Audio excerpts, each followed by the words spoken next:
तो यह viral paper मेरे प्यारों जो आपके एग्जाम में आने वाला है। कोड है 825 मेरे प्यारों जो IZ। अगर इसको तैयार कर लेते हो तो आप सामाजिक विज्ञान में 70 नंबर बिल्कुल क्लियर कर पाओगे। और एडमिट कार्ड लेकर जाना, एडमिट कार्ड पर से देखकर सही सही नाम और अनुक्रमांक यहाँ पे लिख लेना है। और जब 2026 बोर्ड का रिजल्ट आएगा तो आपका सामाजिक विज्ञान में कम से कम मेरे प्यारों 90 प्लस स्कोर रहेगा। और इस पेपर को हल करने के लिए समय दिया है 3 घंटे 15 मिनट। 3 घंटे से पहले इस पेपर को सॉल्व करके बैठ जाओगे आप। बोला यहाँ पे निर्देश यहीं पे पढ़ के मैं आपको बता दूंगा। 20 फरवरी को कोई निर्देश पढ़ने की आवश्यकता नहीं पड़ेगी, डायरेक्ट क्वेश्चन को सॉल्व करना आप लोग। पहला निर्देश बोल रखा है कि प्रारंभ के 15 मिनट परीक्षार्थियों को प्रश्न पत्र पढ़ने के लिए निर्धारित है। कहने का मतलब यह है कि शुरू के 15 मिनट आपको टाइम मिलेगा इस पेपर को पढ़ने के लिए और 3 घंटे में इस पेपर को सॉल्व करना होगा। तो मेरे प्यारे बच्चों, जब आपको सामाजिक विज्ञान के पेपर मिले, सबसे पहला काम करना है कि समय निकालकर 15 मिनट का आप सारे के सारे क्वेश्चन को पढ़ लीजिएगा। जो क्वेश्चन आएगा उस पर ट्रिक लगाते चलिएगा और उन प्रश्नों को सबसे पहले आप लोगों को करना है। इसके बाद है कि सभी प्रश्न अनिवार्य, इसमें जितने भी प्रश्न दिए गए सारे के सारे प्रश्न करना जो है वो अनिवार्य है। बोला है कि यह प्रश्न पत्र 2 खंडों में, खंड अ तथा खंड ब में विभाजित है। यह जो पेपर है 2 खंडों में बना हुआ है। एक तो आएगा आपका खंड अ, इसके बाद आएगा आपका खंड ब। इसके बाद है चौथा कि खंड अ में 1 अंक के 20 बहुविकल्पीय प्रश्न है जिनका उत्तर OMR शीट पर दिया जाना है। बोला है कि एक प्रश्न 1 नंबर के लिए पूछा जाएगा। तो टोटल आपके पास 20 बहुविकल्पीय प्रश्न है जो कि 20 नंबर के लिए पूछा जाएगा और उनका उत्तर OMR शीट पे देना होगा आपको। इसके बाद बोला है कि OMR शीट पर उत्तर अंकित किए जाने के पश्चात उसे काटे नहीं तथा इरेजर एवं व्हाइटनर आदि का प्रयोग न करें। कहने का मतलब यह है कि एक बार जो आपने OMR शीट पे रंग दिया, न तो उसे काटना है न तो उसे मेरे प्यार से मिटाना है व्हाइटनर का प्रयोग करके। आगे है कि खंड ब जो है 50 अंकों का। इसमें 2 प्रकार के प्रश्न देखने को मिलेगा, एक वर्णनात्मक पहला, एक वर्णनात्मक दूसरा। और मानचित्र संबंधी 2 प्रश्न रहेंगे, प्रश्न संख्या 29 का क और 29 का ख। 10 नंबर का तो मानचित्र ही पूछा जाता है।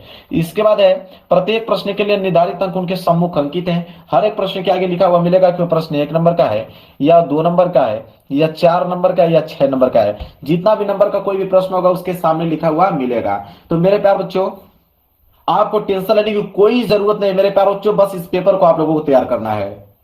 चलिए अगला निर्देश है, कह रहा है कि दिए गए मानचित्र को प्रश्न पत्र से पढ़कर उन पर अंकित कीजिए तथा मानचित्र को उत्तर पुस्तिका को मजबूती के साथ अवश्य संलग्न कीजिए। कह रहा है कि मानचित्र जब आप कर लेंगे तो उस मानचित्र को भी आपको उत्तर पुस्तिका के साथ मजबूती से संलग्न करके भेजना है, तभी तो एग्जामिनर चेक करेगा उसको।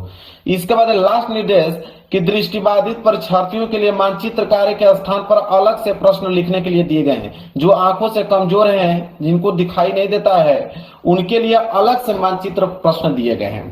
पेपर आप लोगों का यहां से स्टार्ट हुआ है। देखिए खंड अ, और खंड अ में दिया हुआ है बहुविकल्पीय प्रश्न। 20 बहुविकल्पीय प्रश्न खंड अ में रहेंगे। देखिए मेरे प्यारे बच्चों, में थोड़ा सा जूम कर देता हूं ताकि आपको दिखने में अच्छे तरीके से आसानी हो।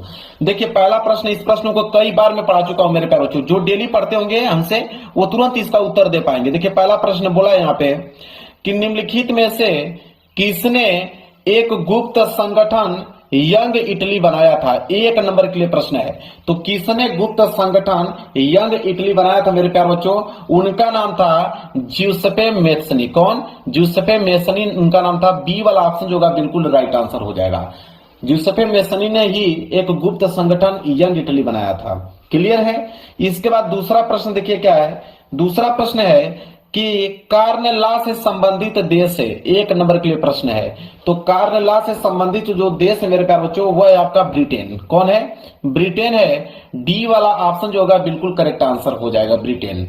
आगे है प्रश्न संख्या 3। यह भी प्रश्न कई बार पढ़ा चुका हूं कि नेपोलियन बोनापार्ट की पराजय कब हुई थी। किस सन में नेपोलियन बोनापार्ट की पराजय हुआ था मेरे प्यारे बच्चों? 1 नंबर के लिए प्रश्न है। तो सन 1815 ईस्वी में हुआ था। 1815 ईस्वी में। बी वाला जो है इसका बिल्कुल करेक्ट आंसर हो जाएगा। इसके बाद आएगा प्रश्न संख्या 4। कह रहा है कि महामंदी का सबसे बुरा असर पड़ा। कई बार इस प्रश्न को भी पढ़ा चुका हूं। तो महामंदी का जो सबसे बुरा असर पड़ा था मेरे प्यारे बच्चों वो कृषि क्षेत्र पर पड़ा था। किस पे? कृषि क्षेत्र पर पड़ा था। बी वाला ऑप्शन जो होगा बिल्कुल राइट आंसर हो जाएगा।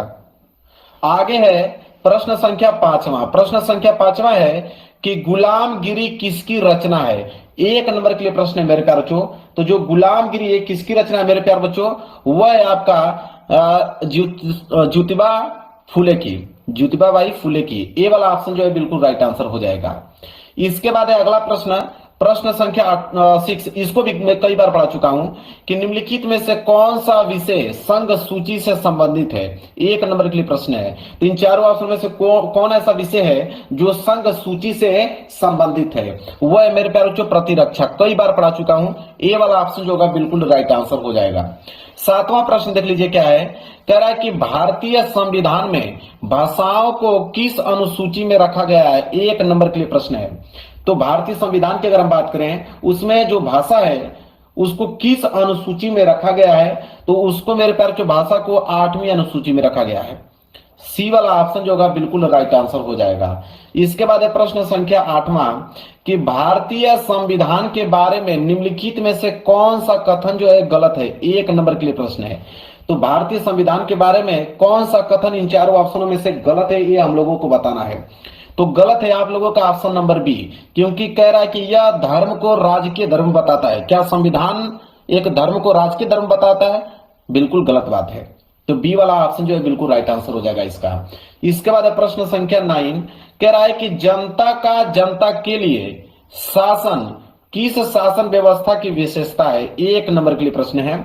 जनता का जनता के लिए शासन किस शासन व्यवस्था की विशेषता ये बताना है। तो यह जो है मेरे प्यार जो लोकतंत्र की विशेषता है। बी वाला ऑप्शन जो होगा बिल्कुल करेक्ट आंसर हो जाएगा। चलिए आगे प्रश्न संख्या 10वां। प्रश्न संख्या 10वां है मेरे प्यार बच्चों कि लोकतंत्र के मूल्यांकन की दृष्टि से निम्नलिखित में से कौन सा बिंदु लोकतांत्रिक व्यवस्थाओं के अनुरूप नहीं है। 1 नंबर के लिए प्रश्न है मेरे प्यार बच्चों। तो कह रहा है यहाँ कि लोकतंत्र के मूल्यांकन की दृष्टि से हमें बताना है कि निम्नलिखित में से कौन सा बिंदु जो है लोकतांत्रिक व्यवस्थाओं के अनुरूप नहीं है। ठीक है, तो वह है आपका बहुसंख्यकों का शासन। सी वाला ऑप्शन जो है बिल्कुल राइट आंसर हो जाएगा। आगे बढ़ते हैं प्रश्न संख्या 11 की तरफ। कह रहा है कि उत्पत्ति के आधार पर संसाधनों का निम्नलिखित में से कौन सा वर्गीकरण सही है। 1 नंबर के लिए प्रश्न है मेरे प्यार बच्चों। तो कौन सा वर्गीकरण सही है, वह है आपका जैव और अजैव दोनों। सी वाला ऑप्शन जो है बिल्कुल राइट आंसर हो जाएगा। अगला प्रश्न है प्रश्न संख्या 12। देखिए कह रहा है कि प्रथम अंतरराष्ट्रीय पृथ्वी सम्मेलन किस नगर में आयोजित किया गया था। 1 नंबर के लिए प्रश्न मेरे प्यारे बच्चों। तो वो जो किया था किस नगर में आयोजित किया गया था प्रथम अंतरराष्ट्रीय पृथ्वी सम्मेलन, तो रियो डी जेनेरो में किया था। बी वाला ऑप्शन जो है बिल्कुल राइट आंसर हो जाएगा। अगला प्रश्न है प्रश्न संख्या 13। कह रहा है कि खरीफ की फसलों के बोए जाने का समय है। 1 नंबर के लिए प्रश्न है। इस प्रश्न को तो कोई भी बता सकता है कि खरीफ की फसलों के बोए जाने का जो समय है वो है आपका जून जुलाई। ए वाला ऑप्शन जो है बिल्कुल राइट आंसर हो जाएगा।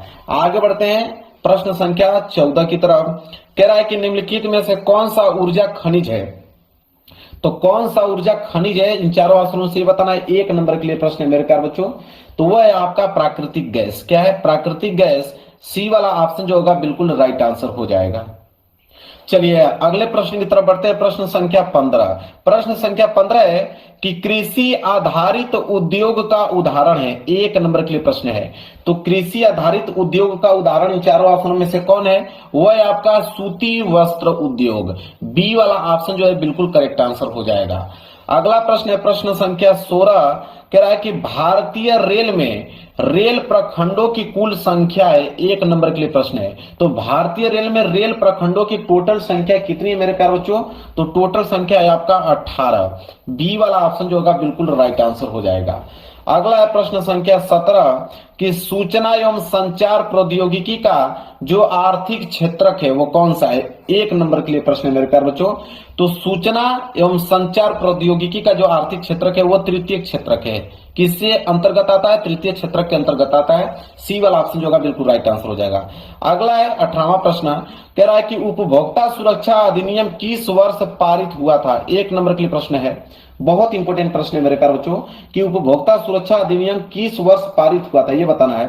तो सन 1986 में पारित हुआ था। बी वाला ऑप्शन जो होगा बिल्कुल राइट आंसर हो जाएगा। अगला प्रश्न देख लीजिए प्रश्न संख्या 19। कह रहा है कि किसी देश का विकास आधारित होता है। तो किसी देश का जो विकास होता है वो किस पर आधारित होता है मेरे प्यारे बच्चों। देखिए प्रति व्यक्ति आय पर आधारित होता है, औसत साक्षरता दर पर आधारित होता है, लोगों की स्वास्थ्य स्थिति पर आधारित होता है। इसलिए डी वाला ऑप्शन जो होगा बिल्कुल राइट आंसर हो जाएगा। ये सभी इसके बाद लास्ट प्रश्न, प्रश्न संख्या 20वां बहुविकल्पीय का लास्ट प्रश्न है कि मनरेगा कार्यक्रम किस वर्ष प्रारंभ हुआ था। 1 नंबर के लिए प्रश्न है। तो मनरेगा जो कार्यक्रम हुआ था मेरे प्यारे बच्चों, वो वर्ष 2005 में लागू हुआ था। सी वाला ऑप्शन जो होगा बिल्कुल राइट आंसर हो जाएगा। तो मेरे प्यारे